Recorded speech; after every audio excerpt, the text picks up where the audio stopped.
ईश्वर का प्रेम, दया और अनुग्रह आप सबों को प्राप्त हो और ईश्वर की वाणी आपके जीवन में परिवर्तन लाए।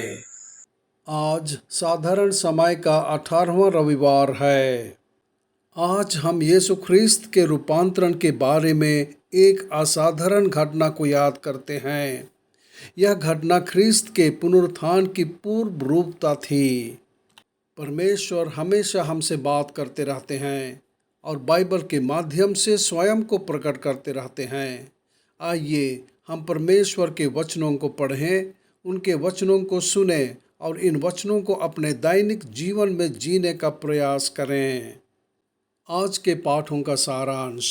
पहला पाठ, भविष्यवक्ता दानियल ने मनुष्य के पुत्र जैसे व्यक्ति के बारे में अपने दृष्टिकोण का वर्णन किया है, जिसने ईश्वर से प्रभुत्व प्राप्त किया। दूसरा पाठ, पतरस का कहना है कि स्वर्ग से सुनी हुई आवाज़ ने मसीह के बारे में उसकी गवाही की सच्चाई की पुष्टि की। सुसमाचार पाठ, पतरस, जेम्स और जॉन का उपस्थिति में उनका रूपांतर हो गया और उसके कपड़े रोशनी की तरह सफ़ेद हो गए। उसका चेहरा सूरज की तरह चमकने लगा। आज का पहला पाठ दानियल की किताब से लिया गया है। यह हमें मसीह के शासन के बारे में बताता है। दानियल ने अपने दर्शन में देखा कि मनुष्य जैसे व्यक्ति मनुष्य का पुत्र की उपाधि बन जाता है और यीशु मसीह के व्यक्तित्व में इसे नया अर्थ दिया गया है। यद्यपि मनुष्य का पुत्र कष्ट सह चुका है, फिर भी वह भविष्य में परमेश्वर के अनंत राज्य की शुरुआत करने के लिए फिर आएगा। आज का दूसरा पाठ संत पतरस के दूसरे पत्र से लिया गया है। यह हमें बताता है कि स्वर्ग से सुनी गई आवाज़ ने यीशु मसीह के बारे में उनकी गवाही की सच्चाई की पुष्टि की, क्योंकि वह पवित्र पर्वत पर उनके साथ थे जब यीशु का रूपांतरण हुआ और उनके ऊपर से आने वाली आवाज़ सुनी। पतरस ने उनके ख्रिस्तीय बुलाहट को मजबूत करने के लिए ये बातें बताई कि उन्हें विश्वास का जीवन जीना होगा और उन्हें हमारे प्रभु और उद्धारकर्ता यीशु मसीह के शाश्वत राज्य में एक समृद्ध स्वागत मिलेगा।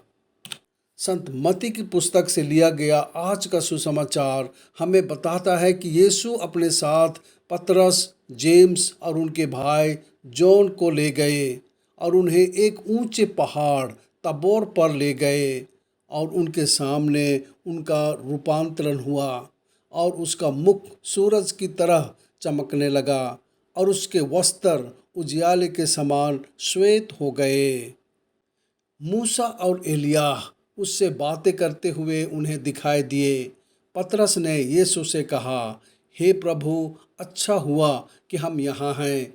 यदि तू चाहे तो मैं यहाँ 3 तंबू खड़ा करूँगा, एक तेरे लिए, एक मूसा के लिए और एक एलियाह के लिए। वह बोल ही रहा था कि एक उजले बादल ने उन्हें छा लिया और बादल में से यह शब्द निकला, यह मेरा प्रिय पुत्र है जिससे मैं अति प्रसन्न हूँ, उसकी सुनो। जब चेलों ने स्वर्ग से यह आवाज़ सुनी तो वे मुंह के बल गिर पड़े और विस्मय से भर गए। यह आवाज़ उस पिता की आवाज़ थी जिसने यीशु को एक मिशन पर इस धरती पर भेजा था।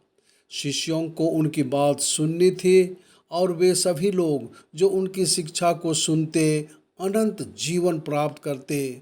ईश्वर ने स्वयं शिष्यों से यीशु की बात सुनने को कहा। हमें न केवल यीशु की बात सुननी चाहिए और उनकी शिक्षाओं को स्वीकार करना चाहिए, बल्कि हमें उनका पालन भी करना चाहिए। प्रार्थना।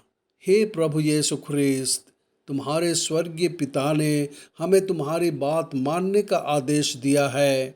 हमें आपके शिक्षण के प्रति विनम्र और आज्ञाकारी बनने में मदद करें और हमें आपके आदेशों को पूरा करने की शक्ति दें।